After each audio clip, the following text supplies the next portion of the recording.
भैल जी, हो गई लिखा पढ़ी? हाँ शांति, देहनी राधे श्याम के अपन संपत्ति कौड़ी के बोल। जाय दीजिए, हमने के बाद उस जमीन बेटी के ही रहे और बेटी के नाम कुर्बान हो गई। कम से कम हमने की इज्जत तो बच गई।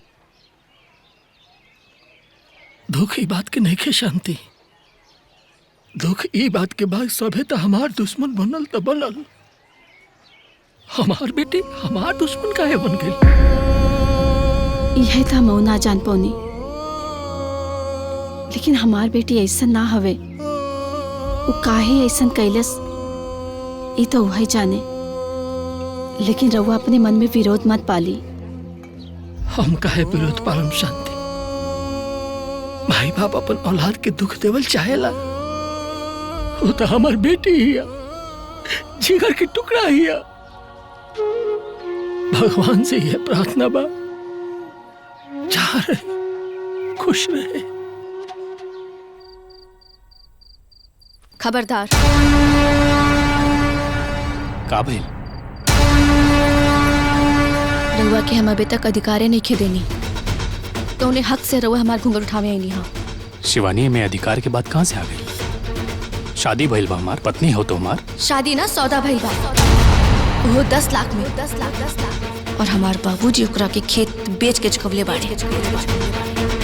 ई घर में रहे की कीमत, कमरा में रहे की कीमत, तो हम जैसे चाहब वैसे रहब। निकल जाए यहाँ से। Just shut up. निकल जाए यहाँ से।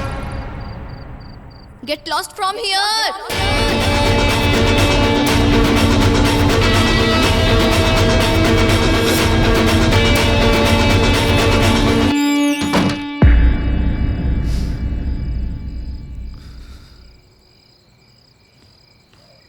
का भैल देवर जी?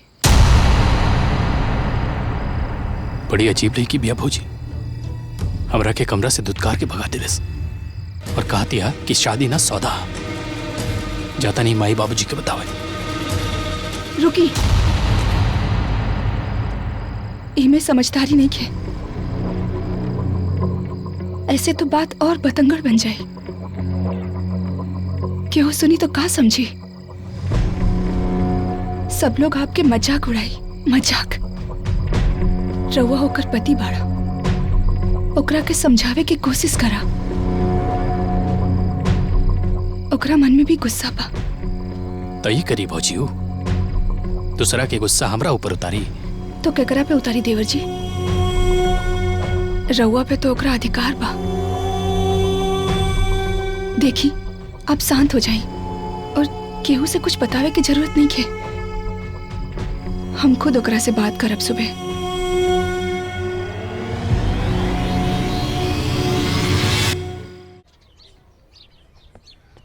कौन नया खबर निकला बा शंभू? अरे लिखल बा प्रमाण पत्र के लेके तो यहाँ ई भोरे भोरे कहाँ जाता रहा? जाता नहीं घूमे खातिर। तारा के का? अरे अब बियाह शादी भइल, ई घूमल फिरल छोड़ के तनी कोनो काम धंधा के बारे में सोचा। तो का करी माई, तही बताओ का करी। अरे त तिलमिलात काहे बाड़े? अब हमनी का बताओल जाई कि तोरा जिंदगी में का करक बा का नहीं करे के। जब हमार जिंदगी के फैसला तू लोग मिलके कैले बाड़ा तो हम का करी? इतना टेढ़ काहे बोला तारे? काहे पिन का तारे? दिमाग उल्टा पुल्टा हो गइल बा का? सही कहा तेरा बाबूजी, भैया के दिमाग सचो उल्टा हो गइल बा, तबे तो शर्टो उल्टा पहन ले बाड़े। हाँ हाय देखो, ऐजा हमार जिंदगी उल्टा पुल्टा हो गइल बा, ई सबके शर्ट के पड़ल बा, ई सब हमार दिमाग खराब कर देले बाड़े। हाय देखी तो करते हो। अरे पहले देकर मुंह ना खुलत रहे, लेकिन अब कैसे गुरा रहल बा? मेहरारू के नशा है ये शंभू के माई। एक रात में कान फूंक देलेस। देखा तारू कैसे फुफकार के गइल है। हाँ तो इनकर सब फुफकारल छोड़ा दे, इनकर और इनकर मेहरारू के। देवरानी जी, इला चाय पिया। ऐसे का देखा ताड़ू? हम तो हार जेठानी है, सुने ना। अरे ना ना,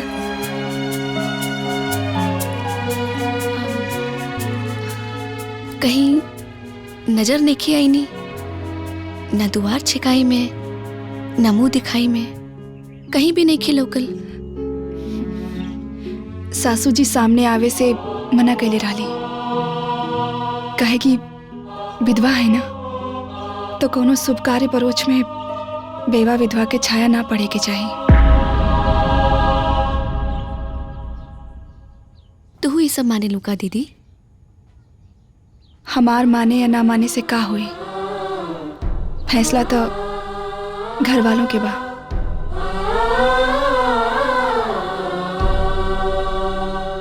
खैर छोड़ा, इला चला चाय पिया।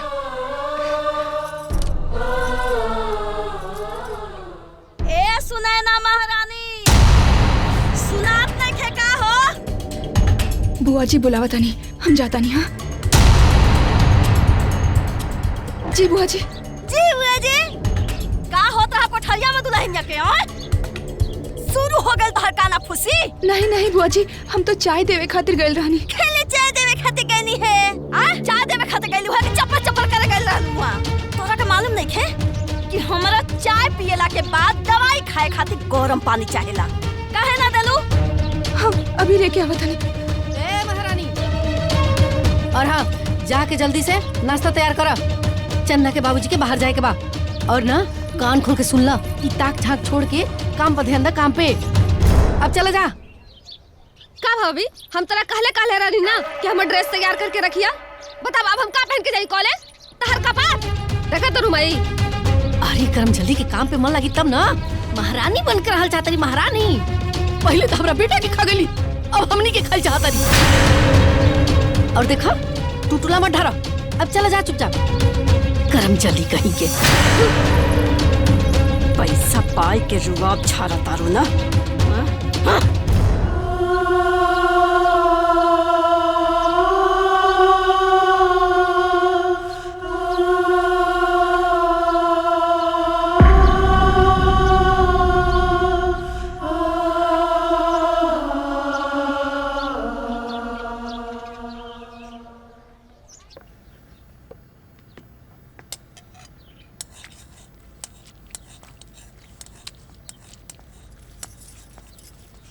का दीदी, नाश्ता बना बतानी?